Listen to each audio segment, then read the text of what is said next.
Step into the future of trust architecture with Chapter 4, The Trust Guardian's Shield. Bidzil Bey faced the ultimate certainty. Mortality, but death was reimagined as a strategic liquidity event. The syntactical trust revolutionized bank-owned life insurance, integrating a fully autonomous management system. Tokenization transformed policy acquisition, creating an immutable audit trail secured by a quantum-resilient ledger. With AI-driven monitoring, health data triggered instant policy loans activated without human intervention. Liquidity reinvested in dynamic ventures from DRIPs to philanthropic EES strategies guided by AI insights. Upon death, a smart death trigger protocol autonomously distributed assets and satisfied tax obligations. In redefining mortality's role in financial planning, the trust perpetuated sovereign will across generations.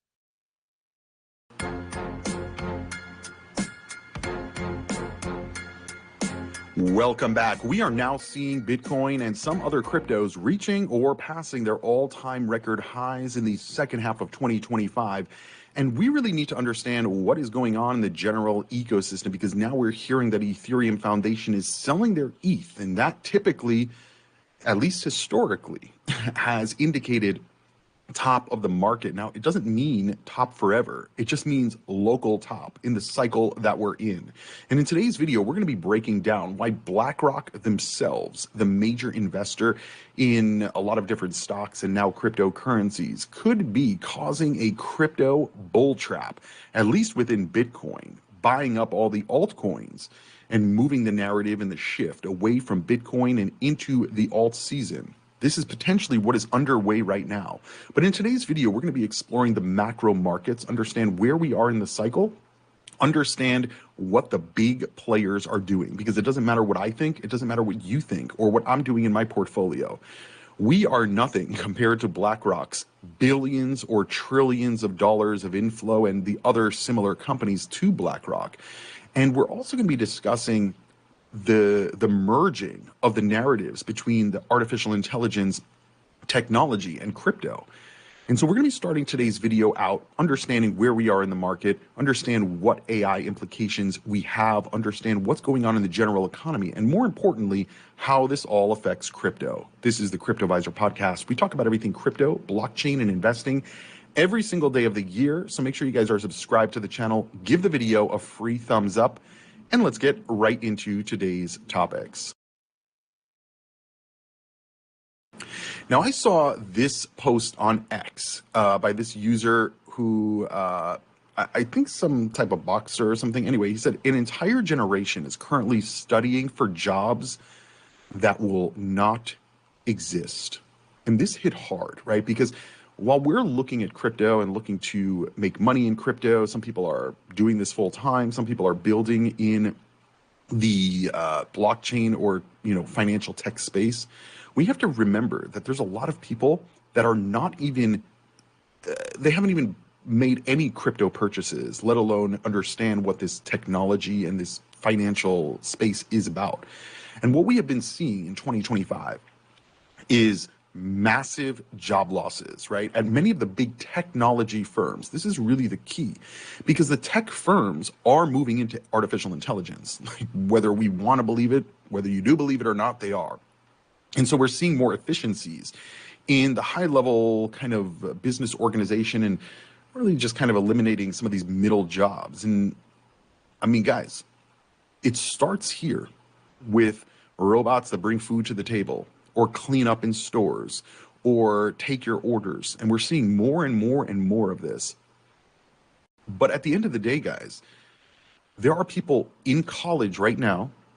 There are people going into debt right now to get degrees in jobs that are no longer going to there may be jobs, right? But they're going to be very, very low paid jobs, because if you think about it, right, when I would say over the last 30 years, people looked at like fast food workers as, oh, that's like entry level. That's not a career, even though it is for a lot of people. And now some people who work in fast food make way more money than people who spend years and years getting degrees for jobs. And so we have to kind of think about that as well. But at the end of the day, it starts here and it's going to trickle into other jobs, right? If you're going to school for accounting, those jobs are gone, right? Tax prep, those jobs are basically gone because most of it is automated. And what's not automated, it's a very oversaturated business. And this is happening more and more.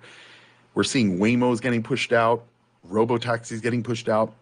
This could potentially, over the course of time, eliminate entire jobs. And so this is why crypto is so important for so many, because the job market is getting more difficult, the pay is getting more difficult, retirement is getting more difficult, and this is a way to protect that, number one, your investment from you actually going to work and making money, so then you can grow your money instead of just spend it. But a lot of people, what they do is they just go spend their money. And this is what we're talking about in crypto. Really, it's kind of exiting the system, right? It's exiting the old system. It's exiting the fiat system, choosing no longer to go into this hyperinflationary currency and going into these controlled currencies where we know where the supply is. We know where the activity is going. And we're going to be talking about a lot of that in today's video. But it's not just people speculating that AI is replacing jobs.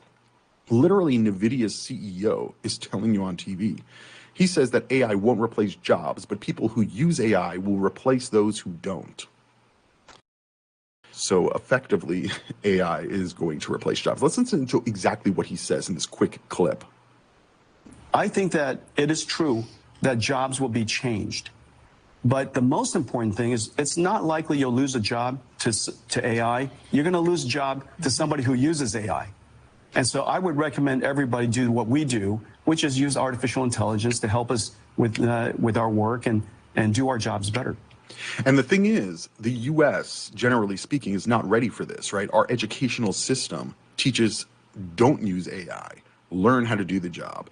And meanwhile, that's not what the CEO of these major companies are saying and what is going to be rolled out. And so there's going to be a lot of people who've gone to school for jobs and they're going to get out of school, and it's already happening, and there's no jobs for them.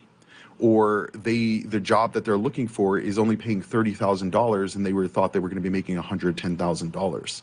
And so it is very important that you understand this technology of crypto, this technology of AI, and how you need to implement it into your life, whether it's your job, whether it's your finances, whether it's your investments, utilizing this technology to assist and accelerate what you're doing. And that brings us into crypto, because part of crypto is taking losses, right? As I have said for literally months on this channel, I believe Bitcoin is topping out. And it's not just what I think, it's based on the actual data, based on the halving tracker, which shows that we are very, very close to the previous all-time record highs in terms of days since the halving. But there's something that I don't think that most of you guys on my channel get it, right? But there's a lot of new people coming into the channel, a lot of new people coming into the crypto space that don't understand taking a loss. Not just taking a loss, but right, let's say you bought Bitcoin at some level below 100,000 and then you sold it at 100,000.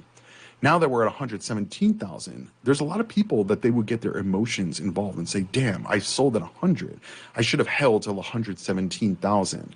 Instead of moving on to the next trade, they're focusing on their past trades. They're focusing on their losses. They're focusing on maybe not maximizing the gains or selling exactly at the top. But the idea here is that you don't have to time the market. All you need to do is time the profits. If you're in the green, it's never a bad time to sell your crypto. And this is what we talk about on the regular on this channel. But there's a lot of tourists to this channel that come and say, but CryptoVisor, you were saying at $110,000 that Bitcoin topped out and now we're at $117,000. And it's like, that's like a 4 or 5% gain.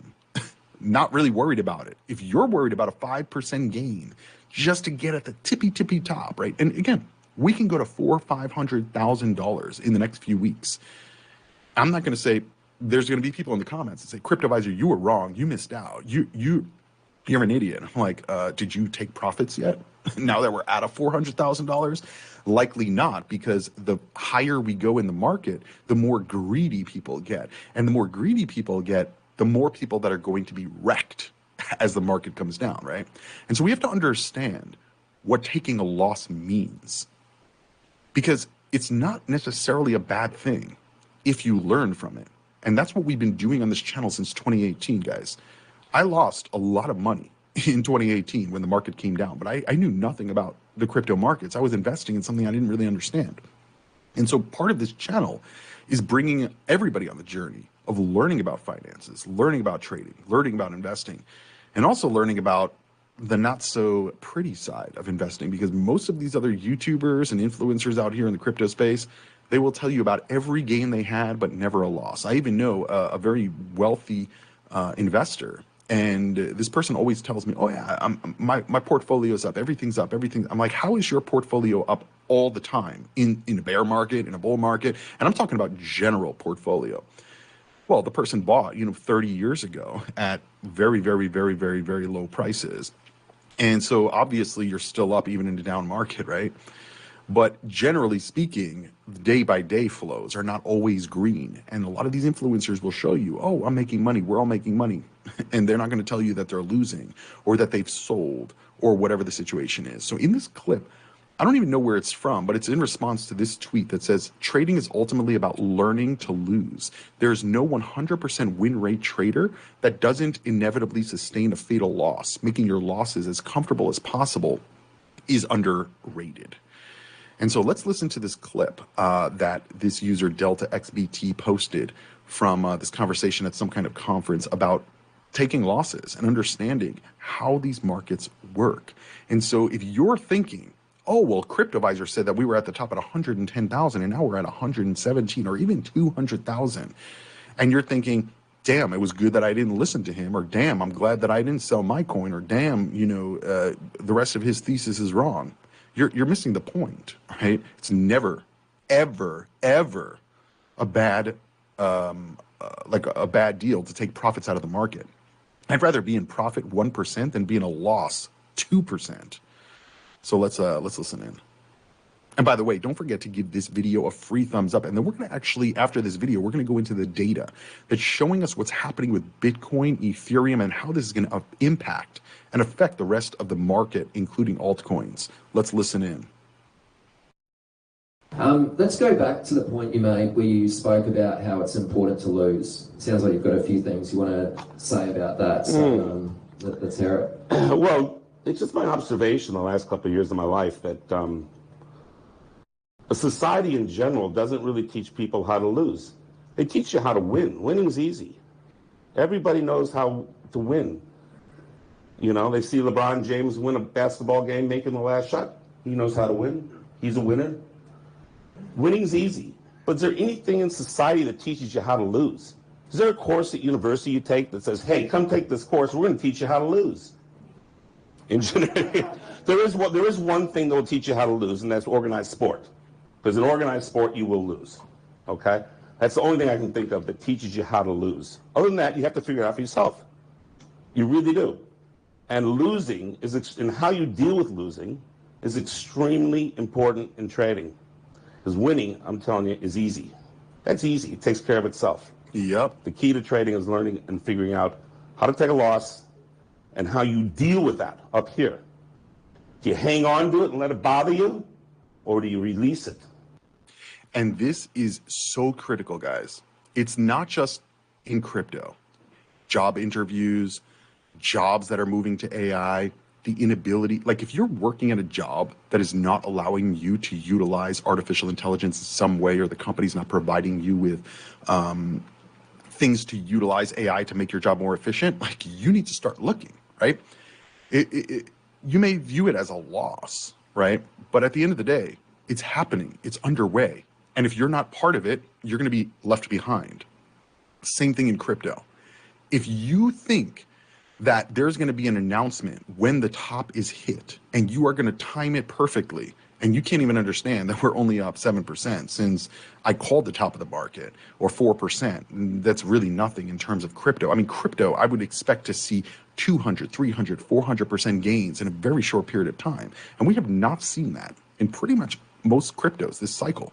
Most of the volatility and most of the money movement was in and is still in these Bitcoin and crypto related stocks that we're going to be talking about in just a minute. But let's continue listening to get the final piece of his point here about learning how to lose and learning that a loss doesn't necessarily mean a loss. I mean, right before FTX collapsed, 2 weeks before, I made a video telling my viewers, you may want to start taking a look at your portfolio and getting out of losing positions and re-put the money into positions that are going to perform better. CryptoVisor, how could you tell us at the bottom of the market that we should be restructuring our portfolio? Well, 2 weeks later, what happened? FTX went down, crypto cratered. We were buying on this channel while everybody else, every other influencer, was so shocked that FTX went down and they were anticipating Binance going down, Grayscale going down, all these other cryptos, major losses. None of that happened because that was the bottom of the market. And so we were able to win in that trade. A lot of people were not able to because they couldn't take a loss, even if the loss then meant a gain. Let's listen to the final points. And let it go. All I can say is that you need to learn from, when you're trading, you have to learn. And you can learn from being correct and say, I did that correct, and you learn from that. And you can also learn from when you lose. And when you lose, you have to experience the loss, feel it, learn from it, and spit it out and let it go. And focus on the next trade. If you hang on to a loss too long, it will pollute you. It will not allow you to make the next trade, and you have to focus always on the next trade. The next trade is the most important trade in the world. Yeah. Not the last trade, or Yeah. the trade before that, or the trade before that. Just let the trades happen and focus on the now of trading.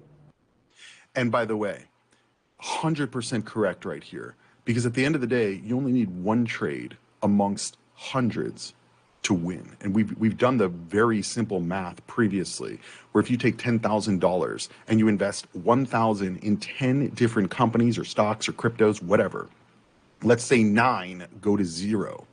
That means you have $1,000 of investment left.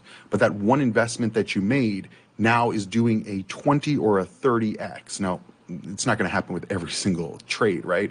But even if it does a 20x, that means that you're now at $20,000. So with one trade, you doubled your entire portfolio of $10,000 while you lost in 9 of 10 trades. 90% of the time you lost. But 10% of the time in the wins can bring you over and recoup all of the losses. But unfortunately, a lot of people will look and they'll say, yeah, but I lost $9,000. And it's like, yeah, but you just gained 20,000. You gained double your investment. You gained $10,000. They're like, yeah, but I could have had 29,000. And then you keep focusing on those losses, you miss the bigger picture. And that is what we are talking about, where we are in the cycle, however much higher we can go. I'm not trying to time the market to the day. We do that a lot on this channel with a lot of cryptos, and we've been right a lot of the time. But this is too risky, especially with what is going on in the crypto markets. We are now seeing Ethereum has reclaimed $3,000 as BlackRock's spot Ethereum ETF notches $300 million in record daily inflows. And where is that coming from? Well, we're seeing a lot of it is actually coming from BlackRock. BlackRock is buying more Ethereum now than Bitcoin. BlackRock just bought $158 million of Ethereum while only buying $125 million of Bitcoin. Their Ethereum buys have now flipped their Bitcoin buys. And this is what I've been talking about for weeks. Pretty much all of June and most of July in 2025, I've been talking about this rotation out of Bitcoin into Ethereum because Wall Street is very interested in what Ethereum is doing. And another indicator of where we are in the cycle is Ethereum Foundation is selling. Every time that we've talked about Ethereum Foundation selling in the past, for the most part, it's been the top of the market or very, very close to the top of the market. This was in 2020. Vitalik Buterin said the Ethereum Foundation sold 70,000 Ethereum at all-time record highs. Again, that was in 2020. Vitalik said that furthermore, he acknowledged that when his team managed to sell a notable amount of coins, he said, I did get the Ethereum Foundation to sell 70,000 Ethereum, like basically at the top. And that's doubled our runway for now. It was one good decision that had a lot of impact. to put things in perspective, basically the top would mean somewhere around $1,400, again, 2020, as Ethereum's all-time high. And the sale of 70,000 coins would be $98 million. Further, back in the end of 2017, the bull market was in 2017, Buterin reportedly transferred 30,000 Ethereum to the popular crypto exchange Bitstamp. And so Vitalik is a top caller. He's very accurate with his top calls. I remember back in 2021, right around the time that Elon Musk was going to go on Saturday Night Live and everybody was anticipating Dogecoin going to $1, Vitalik was on an interview around that same time. And he said, the bubble has already popped. And I remember reporting this on this channel and saying, guys, this is odd that he's saying the bubble popped somewhere around the middle of 2021. Even though we topped out in Bitcoin and many cryptos in the end of 2021, the macro top, right, was already popped at the beginning of 2021, right? The end of the year was just the volatility exiting the bull market and rotating into a bear market. And that you typically see high volatility during this rotation phase. You can see that on the Bitcoin halving tracker. Massive volatility to the upside, massive volatility to the downside. And even in the last cycle, you can see that the all-time record high at the end of the year, I'm showing you guys right here on the halving tracker, on a scaled up, version of this, you can see that the all-time record high in 2021 was very close to what it was earlier in 2021 when Vitalik said that was the top of the market. So now that we're seeing Ethereum, a lot of institutions are interested in Ethereum, they're buying Ethereum, but now we have a better understanding of where they're buying it from. And by the way, this is a huge issue with Bitcoin and the MicroStrategy play, because MicroStrategy appears to be buying most of their Bitcoin off exchanges, right? Off chain. So it's not like they're putting an order on the order book and saying we want to buy, $500 million in Bitcoin. They are literally, it seems like they're going directly to the Bitcoin mining companies and saying, we want to buy your Bitcoin, don't sell it on the open market. And it's just a transfer from one entity to another. And this. Welcome to the deep dive. This is where we try to take some pretty complex information and really distill it down, get to the key insights, maybe some surprising facts, those moments that make you go, aha, and feel like you really get it. Sounds good. So today we're plunging into something really fascinating. We're looking at how decentralized technologies are fundamentally reshaping, two massive industries, finance and law. Yeah, and these aren't small tweaks. We're talking foundational shifts. The potential transformation here is huge. It really can't be overstated. Precisely. And for this deep dive, we've been looking at some compelling material, specifically focusing on platforms like Secure Bank Box and JusticeFund Exchange. They seem pretty revolutionary. Our mission really is to unpack how they're using things like, blockchains, smart contracts, data tokenization, stuff we hear about, but see how they bring new levels of security, transparency, efficiency, maybe in ways you haven't really considered yet. Right. Okay, let's unpack this. Yeah, let's do it. And it's interesting, these platforms, Secure Bank Box and JusticeFund Exchange, they have distinct roles, but they really complement each other. How so? Well, Secure Bank Box, it's really zeroed in on streamlining complex commercial banking and logistics. Think cross-border payments, for example. Right. Which, let's be honest, can be an absolute nightmare traditionally. Slow, expensive. Exactly. Incredibly cumbersome. And then you have JusticeFund Exchange, which is doing something similar, but in the legal space, revolutionizing how legal claims and secured transactions are handled. Yeah, okay. But fundamentally, their common goal is pretty clear. Enhance security, boost privacy, ensure compliance for everyone involved in this increasingly digital world. It really forces you to rethink how the old systems work. So to really get a handle on what platforms like Secure Bank Box and JusticeFund Exchange are doing, we probably need to start with a core idea from the sources, especially from CourtBank. Yeah. It's this concept of the monetization of justice. Sounds pretty intense, right? But the sources say it's key to understanding the landscape these new technologies are actually disrupting.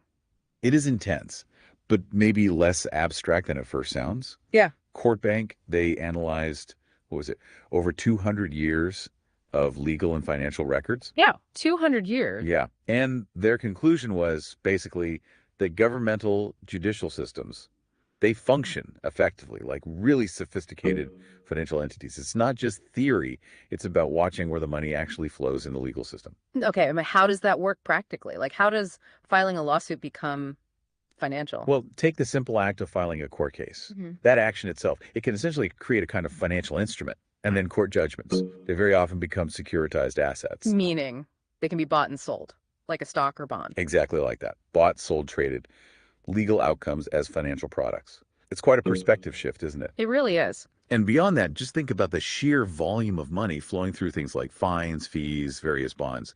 Court Bank estimated it around $100 billion a year just in U.S. courts. 100 billion. Annually. And this whole ecosystem, it's often deeply tied into central banking mechanisms. It forms this massive and often pretty opaque financial engine just running behind the scenes. Wow. Okay, that completely reframes how you might think about the justice system. So if the traditional systems, law and finance, are already so tangled up with money, often in ways that aren't very transparent, what's the actual game changer here? What do these decentralized platforms bring that's different? What really shifts? That's the million-dollar question, right? And the answer really is blockchain technology. It's the absolute cornerstone. Okay. And we're not just talking digital ledgers here. Yeah. It's about creating a system where the records themselves are the authority, the undisputed truth. Blockchain gives you verified, tamper-proof, completely immutable records. Immutable, meaning permanent, unchangeable. How is that such a leap from just, a regular database? Exactly. Permanent, unchangeable. In a normal database, even a really secure one, there's always someone, an admin maybe, who could theoretically change your record. Right, that central point of control, or a single point of failure. Precisely. With blockchain's immutability, that possibility just vanishes. Records are locked cryptographically. Think about what that means for legal proof or financial audits. Huge implications. It completely removes any question of tampering. Yeah. Every record is final, undeniable. And that inherent transparency, that immutability, that's why platforms like Secure Bank Box and JusticeFund Exchange don't need you to just blindly trust some middleman. The trust is baked right into the system itself. Okay, that makes it much clearer. And this idea, it goes beyond just money, right? The sources mention soul-bound tokens, SBTs. Can you give us the quick version? What are they? Why do they matter here? Sure. Soul-bound tokens, or SBTs. Think of them as unique digital tokens, but they're permanently tied to a specific digital identity. And here's the key part. Unlike crypto or NFTs, you can't transfer them. You can't sell them. Can't be traded at all. Nope. So imagine like a digital diploma or a professional license, maybe even your digital ID. It proves something specific about you, immutably, and it can't be faked or given to someone else. Ah, okay. So in these decentralized systems, SBTs become really important for proving who you are, what qualifications you have, maybe your legal standing, in a way that's just undeniable. Right, so it builds this verifiable layer of identity and credentials. Okay, so these building blocks, blockchain, immutability, SBTs, they're clearly not just buzzwords. How do platforms like Secure Bank Box and JusticeFund Exchange actually use this foundation in practice, like for handling actual agreements and data? Right. The practical application, it really comes down to two critical concepts working together: smart contracts and data tokenization. Okay, let's take smart contracts first. What are they in simple terms? Okay, smart contracts are basically self-executing agreements. The rules of a deal, like who pays what when, are written directly into code on the blockchain. So it's like code is law in that contract. Pretty much, yeah. When certain conditions are met, maybe a payment is confirmed or a shipment location is verified on the blockchain, boom, the contract executes automatically. No manual intervention needed. None. It cuts out the intermediaries, slashes delays, and really minimizes disputes about whether the conditions were actually met. It just happens, transparently, automatically. Okay, automated execution, that makes a lot of sense. Now, data tokenization, you mentioned turning real-world stuff into digital tokens. How does that change the game? Right. Data tokenization. You're essentially converting real-world assets or rights into unique digital tokens on a blockchain. And this could be almost anything: property, IP, legal claims, financial assets like loans, trust assets, even digital obligations or tax credits under UCC Article 9. UCC Article 9, okay. It's like creating a digital twin of the asset, and this is key, it's a twin with new superpowers. Superpowers, intriguing. What kind of superpowers? Well, things like enabling fractional ownership. You could own a tiny piece of something valuable. It makes trading and transferring these assets much easier and more secure. And it boosts liquidity, especially for things like cross-border financial assets that are traditionally hard to move. I see. And when you combine this tokenization with those smart contracts we just talked about, it becomes way more than just digitizing paperwork. It makes the actual underlying obligation itself verifiable, secure, and legally grounded right there on the blockchain. Understood. Okay, let's zoom in a bit. Secure Bank Box. You said it streamlines cross-border payments. Now, anyone who's ever tried to send money internationally knows the traditional way is often painful, slow, costly, you never quite know where it is. How does Secure Bank Box actually fix that? Got a practical example? Absolutely. And Secure Bank Box is really providing these genuinely decentralized solutions built specifically for finance and logistics. So using that whole stack blockchain, smart contracts, tokenization to seriously boost security, transparency, and just pure operational efficiency. Okay, so walk me through it. All right, let's take that example.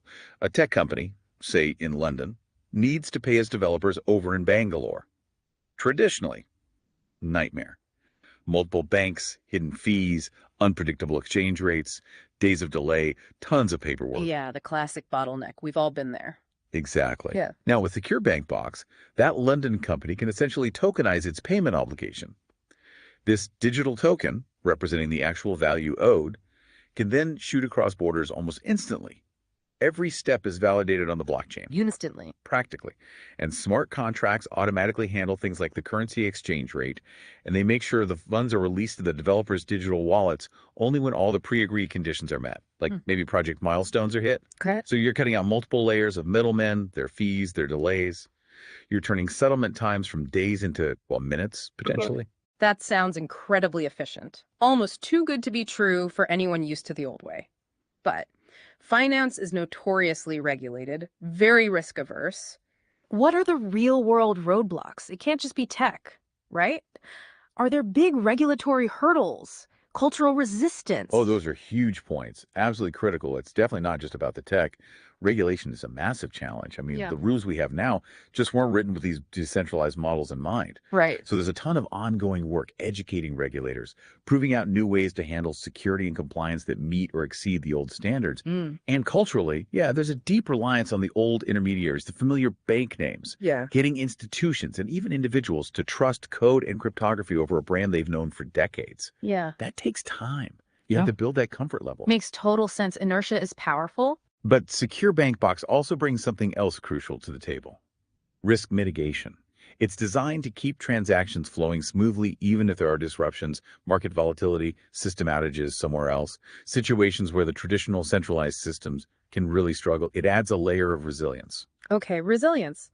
And what about for logistics? Supply chains? Those are famously complex webs. Yeah, and for logistics, Secure Bank Box offers, well, unprecedented visibility and automation. You get this super detailed, unchangeable record of where an asset is, who owns it, at every single step of its journey. Real-time transparency. It's like hyper-accurate tracking. Exactly. And then the smart contracts kick in for automated settlements. So picture this. A shipment arrives at its destination. Its receipt is cryptographically verified on the blockchain. Boom. The payment to the supplier is released automatically. Wow. Think about the impact. Fewer disputes over delivery, much faster cash flow for suppliers, no more chasing invoices or manual checking. So it's taking these systems that were often kind of murky, maybe even fragile, and making them clear, resilient, automated. Murky is a good word for the old way sometimes. Secure Bank Box really helps companies navigate those complex cross-border rules, optimize how they settle payments across different countries and currencies, and handle massive transaction volumes efficiently because it's decentralized. It tackles tricky commercial banking stuff, syndicated loans, trade finance, plus trust administration. And crucially, it can provide those undeniable blockchain records if there's a legal conflict, making arbitration way simpler and faster. Right. The whole point is empowering everyone involved with better security, better privacy, and verifiable compliance in today's digital banking world, cutting through the old red tape. Okay, the Secure Bank Box advantages are pretty clear. Let's pivot now to the other platform you mentioned, JusticeFund Exchange. It sounds like it takes that same decentralized approach, but applies it squarely to the legal world, handling claims, secure transactions. How does that one work? You got it. JusticeFund Exchange is basically powered by something called Notary Chain. Notary Chain. Okay, what's that? Think of Notary Chain as like a decentralized crypto notary public.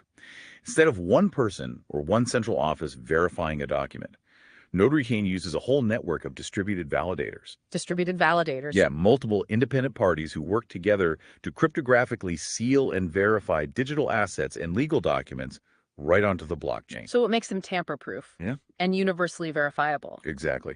And critically, there's no single central point of control or failure. So JusticeFund Exchange takes this Notary Chain tech, integrates it with blockchain and smart contracts, and uses it to completely transform how things like digital judgment fund claims, bills of exchange, secured transactions, how they're all handled. It automates, authenticates, and secures these instruments that used to be all paper and manual hassle. But hang on, those things, judgment claims, bills of exchange, they're legally really complex, right? Lots of rules, different parties involved. How does JusticeFund streamline that without losing all the legal nuance? That's where it gets really clever. They combine the tokenization we talked about with established legal principles, specifically from the Uniform Commercial Code, the UCC. Ah, the UCC. That's the bedrock of commercial transactions in the US, right? Exactly. So JusticeFund tokenizes these things, claims, trust assets, digital obligations, turning them into unique, easily manageable digital tokens on the blockchain. This makes them super traceable, super verifiable. A really specific example from the sources is securing tax credits using UCC Article 9. Are you a notary looking to significantly boost your income?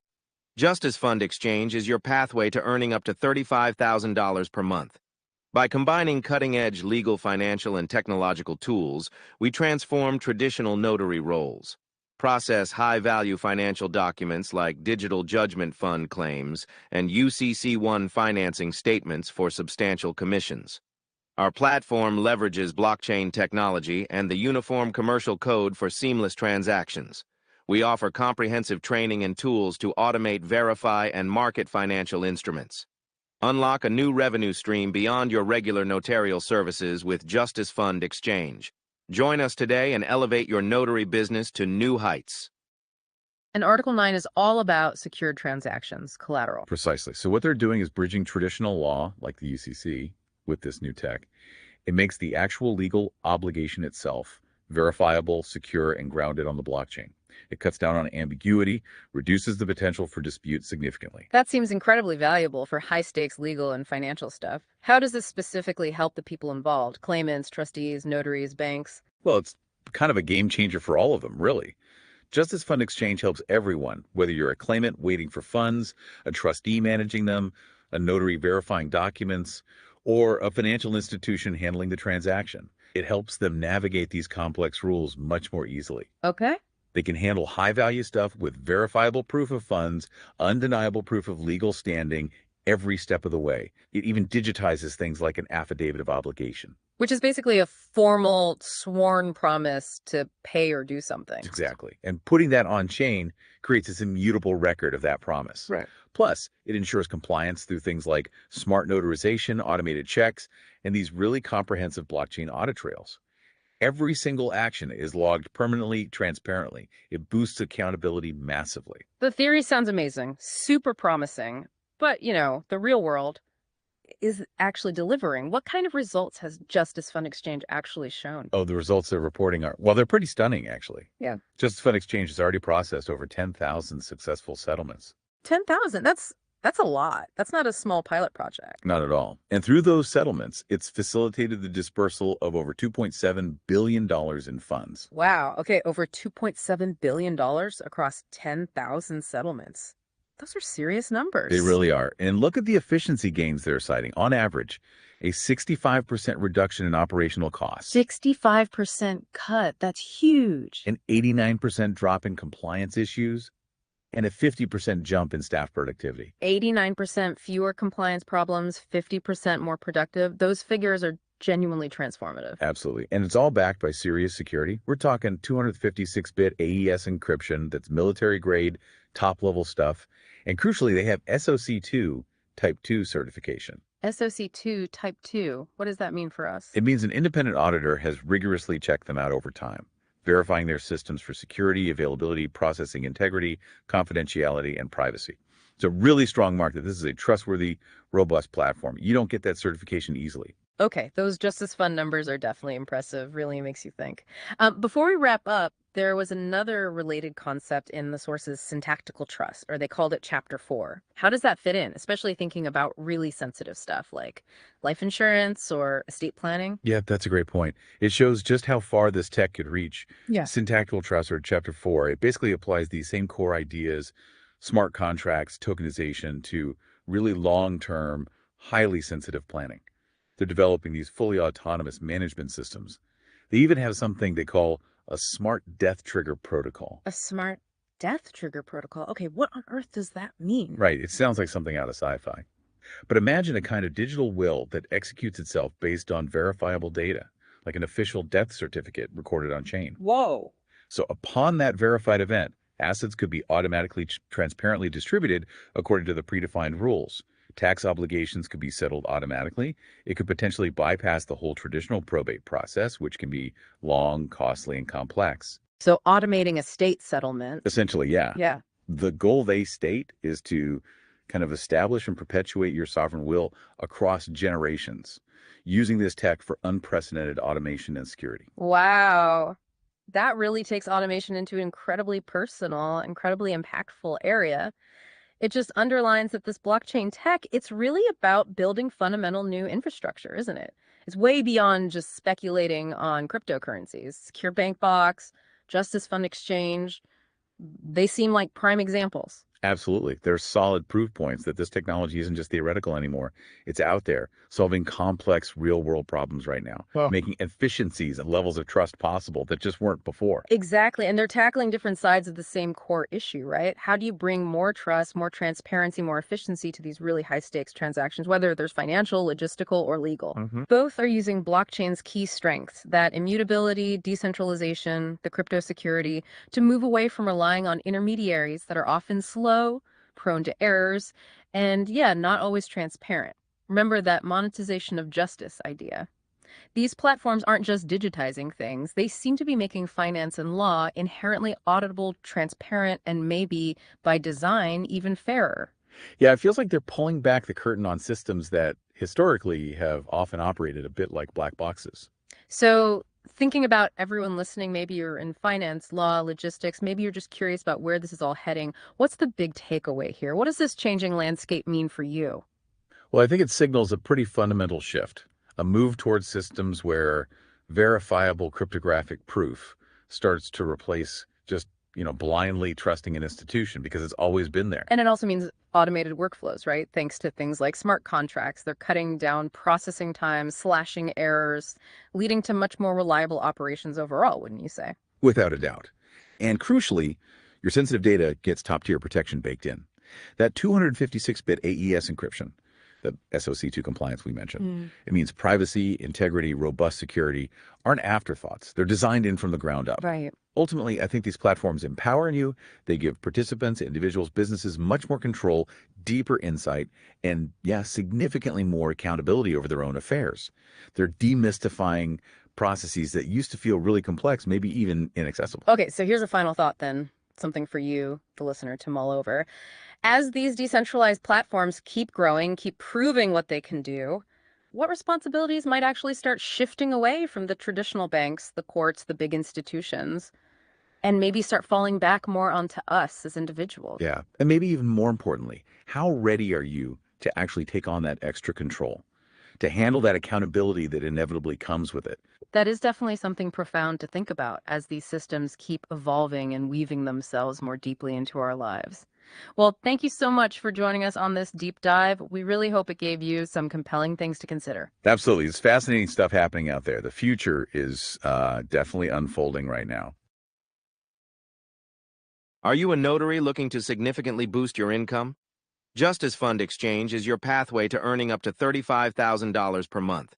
By combining cutting-edge legal, financial, and technological tools, we transform traditional notary roles, process high-value financial documents like digital judgment fund claims and UCC-1 financing statements for substantial commissions. Our platform leverages blockchain technology and the Uniform Commercial Code for seamless transactions. We offer comprehensive training and tools to automate, verify, and market financial instruments. Unlock a new revenue stream beyond your regular notarial services with JusticeFund Exchange. Join us today and elevate your notary business to new heights. We've got a really, I think, landmark piece of legislation that we're going to sign here today in a minute. And before I get into why we're signing the legislation, which, just so everybody knows what it is, we are going to utilize our authority under the Constitution in the state of Florida to make sure that gold and silver are recognized as proper legal tender. So you're going to be able to conduct transactions in gold, conduct transactions in silver, and we'll talk about why that's important. But before I get into that specifically, I do think it's important to point out how Florida, we've really led the way on protecting your economic independence and your financial sovereignty, because we've seen over the last particularly 5 or 6 years a coordinated assault on the financial freedom of people here in the United States and really throughout the world by some of the powers that be. We were the leader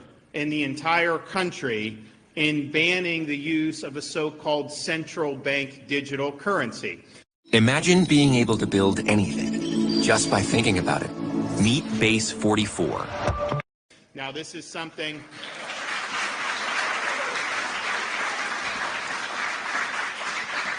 This was something that was being discussed by the Federal Reserve under the Biden administration. What it would do is, so the goal of it is to eliminate cash, force everything into a digital currency. This would be one controlled by the central bank.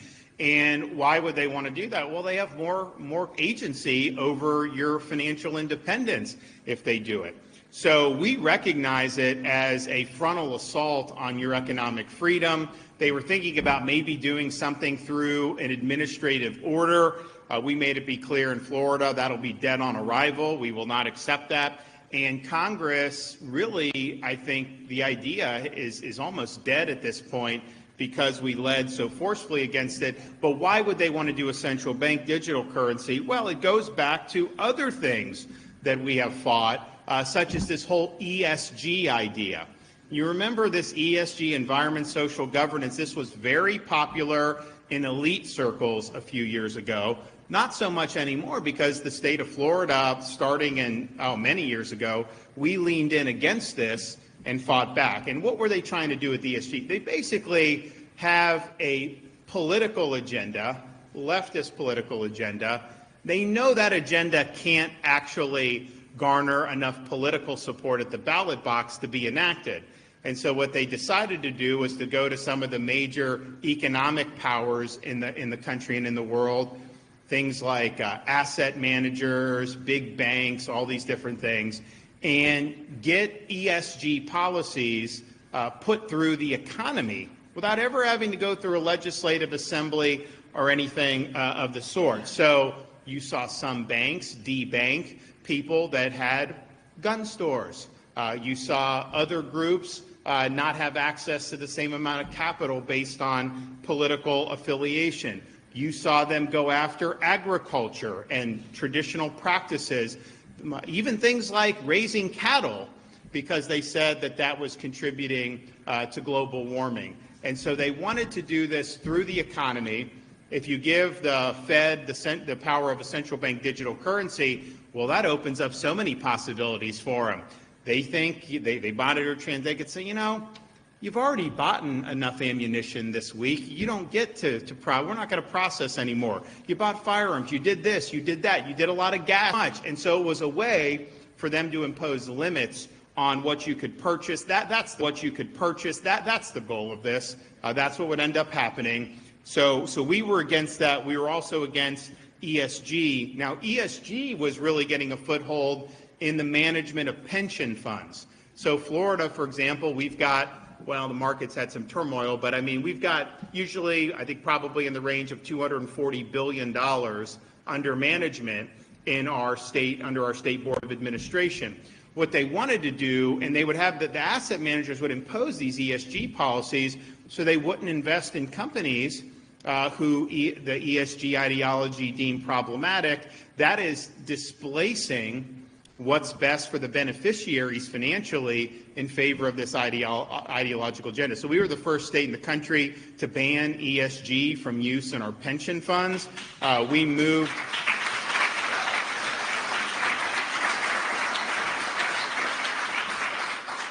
We removed $2 billion from BlackRock that was managing it. BlackRock is a massive powerhouse leading in ESG, and we did it. And now it's interesting. Recently, the head of BlackRock was asked, like, well, what about ESG? You were the main proponent. He's like, oh, he's like, no. He's like, the problem with ESG, it's become toxic because you got people like Governor DeSantis always lampooning it.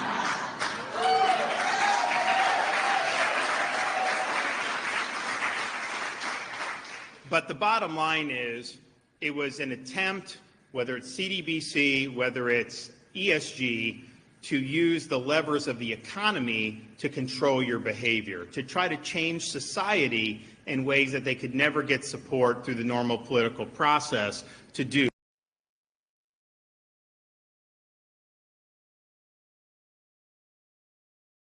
The war against central bank digital currencies in the US looks like it's won. Politicians warned of surveillance, conservatives pushed back, the Fed retreated, and with the passage of the Genius Act, the door on a US digital dollar appeared to have been slammed shut. President Trump even declared it won't happen. But there's a question no one's asking. What exactly did the Genius Act just clear the way for? Because while one door closed, another one opened, and behind it, something is already being built. Quietly, rapidly, legally. This isn't the story you've been told, and it's not over. But first, some background. On paper, the Guaranteed and Uniform Digital Asset Standards Act, better known as the Genius Act, is being sold as a win for innovation and a firewall against centralized state power. It does one very visible thing. It blocks the Federal Reserve from issuing a retail central bank digital currency. That alone was enough to make the headlines and make the narrative. But the bill doesn't stop there. Buried beneath the headline language is a carefully structured legal framework, one that defines who can issue digital payment tokens, under what conditions, and how those tokens are to be backed and redeemed. The law sets reserve requirements, names eligible issuers, and outlines compliance obligations. It's technical, it's dense, and most people have just focused on the narrative they've been sold. Yet, as ever, the devil is in the details, and that's where the real story unfolds. So the real question is, if the US banned a Federal Reserve-run digital dollar, what exactly did they authorize instead? Because the Genius Act didn't just shut a door, it opened another. And what's coming through that door may end up looking a lot like the thing that many thought had been stopped. Of course, stablecoins are accompanied by a potential floor of duration risk, similar to that which we saw within the Western banking system under Basel III banking regulations discussed in this video. For stablecoins under the Genius Act are required to be fully backed by high-quality liquid assets, US Treasuries and cash. But the market value of those assets can fluctuate, as I've highlighted in this table. I don't want to labour this point, particularly as stablecoin issuers typically avoid long-duration bonds to limit this risk. But I believe it remains important, and I hope this overview shows why. Ultimately, in stress conditions, this can break the one-to-one peg, cause mass redemptions or force asset fire sales, despite being fully backed.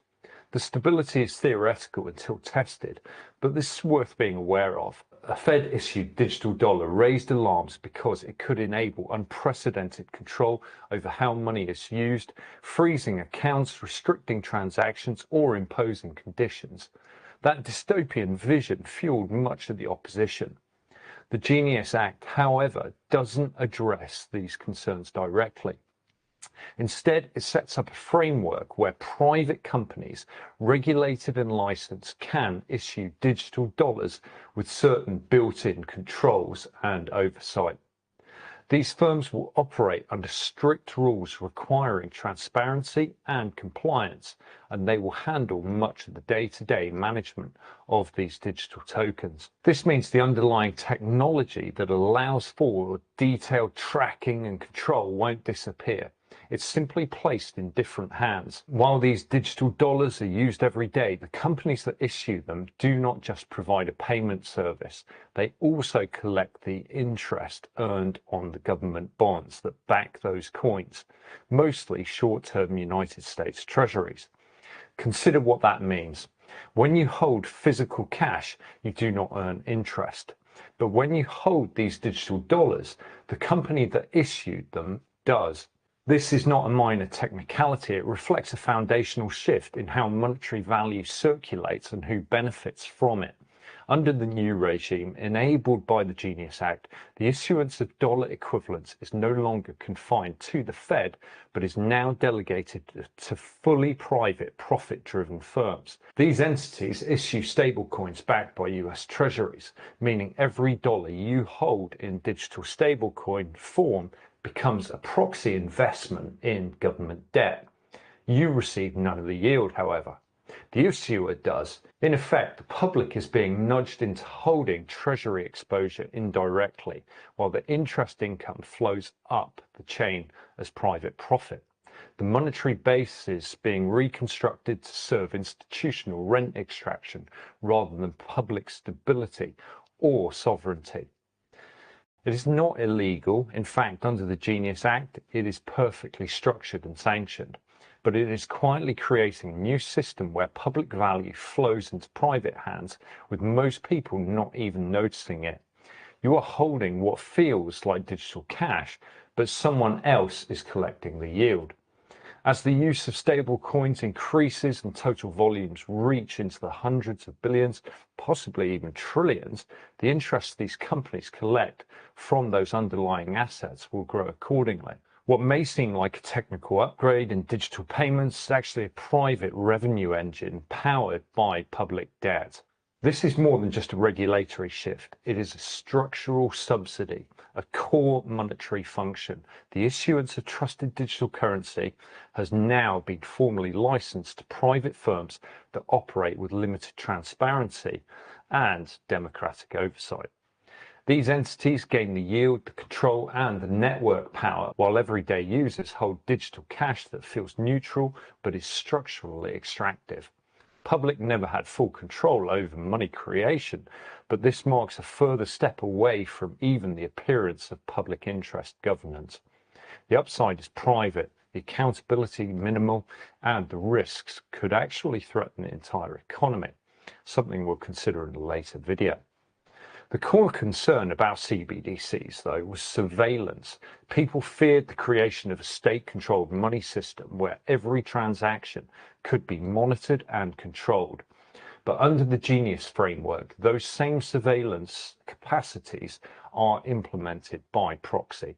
Every issuer must comply with extensive reporting requirements. Law enforcement can request user data and transaction histories from these firms without the same constitutional checks that would apply to a government entity. Wallet providers will need to conduct identity verification. Suspicious activity will be flagged and accounts frozen without trial. You could look at this as a digital financial cage, but instead of being run by the Fed, it's outsourced to firms whose primary loyalty is to compliance, not civil liberty. In this table, I've outlined how the private issuance model under the Genius Act replicates, almost point for point, the most controversial features of a CBDC. And of course, as ever, I would dearly love to be wrong about this. Both systems demand full identity verification, tying every transaction to a real-world person or entity. CBDCs can include native programmability. Stablecoins rely on wallet software and third-party APIs, but can still be functionally programmed. In terms of ledger surveillance, governments have native access. With CBDCs, private issuers must maintain ledgers accessible to regulators, often without warrants. Both systems allow freezing of accounts based on compliance flags or government pressure. Both have little real accountability to any supposed democratic oversight. CBDCs may be designed to offer interest or negative rates, but Genius-backed stablecoins are non-interest bearing by default. CBDCs can be adjusted in supply or rate to meet policy goals. Stablecoins sit outside that mechanism, though. Neither model guarantees strong protections. Genius Act issuers are not subject to baseline federal data privacy standards. CBDCs may be subject to public reporting. Stablecoin issuers under Genius may undergo auditors, but face no real-time disclosure requirements.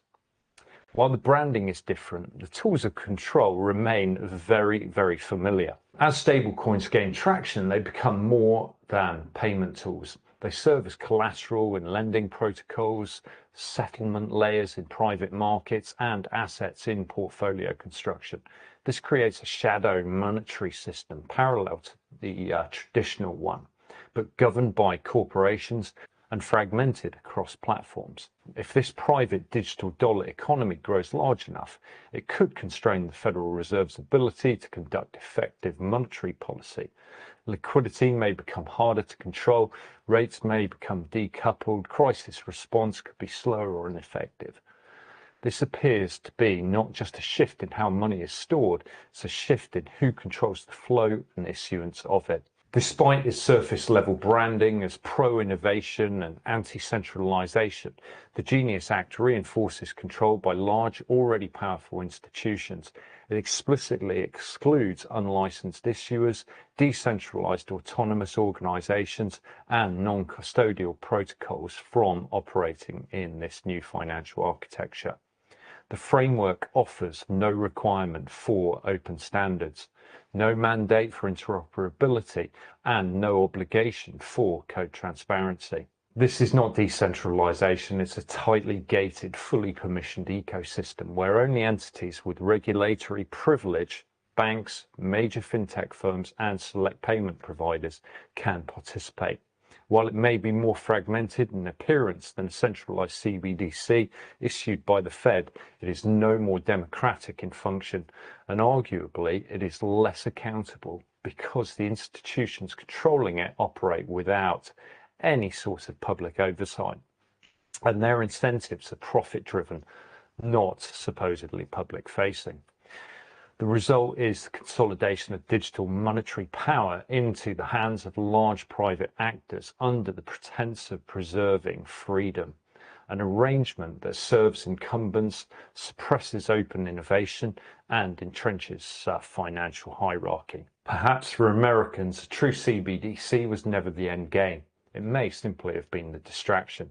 The real plan was to privatize the very thing CBDCs threatened to centralize: control over the money system. Under the Genius Act, digital dollars will still be programmable, they will still be surveilled, they will still be constrained by political mandates, but now the control is laundered through corporate intermediaries. No headlines, no executive orders, just a quiet handoff of monetary power celebrated as libertarianism, codified by Congress and ignored by most of the public. So the next time someone says there's no CBDC in America, ask them this: what do you think that stable coin really is? Thanks so much for joining me. Do check out these other videos on the ongoing monetary reset. I look forward to seeing you next time. Bye-bye. Now, to put everything in perspective, we got a lot to do and a little time to definitely get there. It would be to everyone's best interest to pay attention to the narrative. For many years, those of us under the banner of trustee training, banking in the box, secure bank box, notary chain, and now JusticeFund exchange. For many moons, we have been telling our clients about these things that are now everyday occurrences. And for those of you that are residents of the Sunshine State of Florida,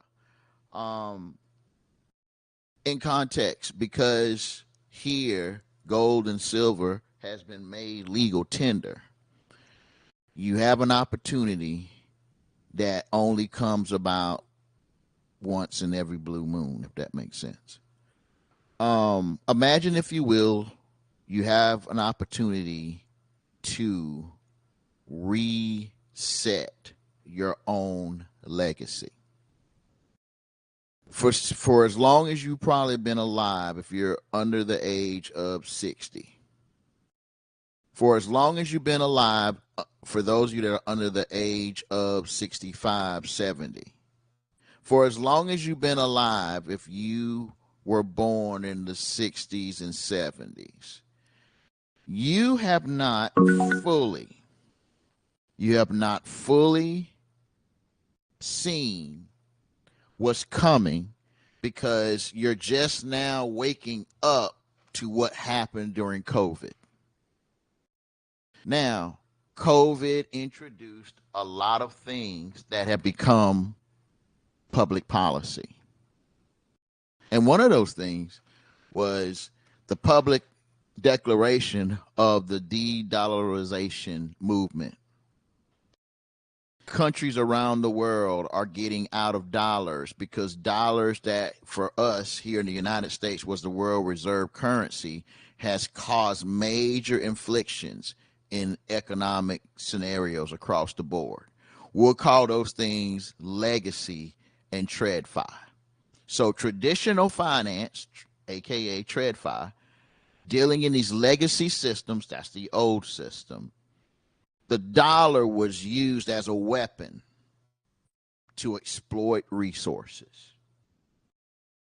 Now, what has emerged since COVID is a decentralized platform.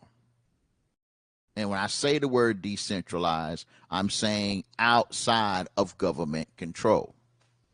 There isn't a CFO or CEO or president of what you know as the blockchain. Anyone who decides that they want to opt into a decentralized, aka ungoverned format for a currency can do so.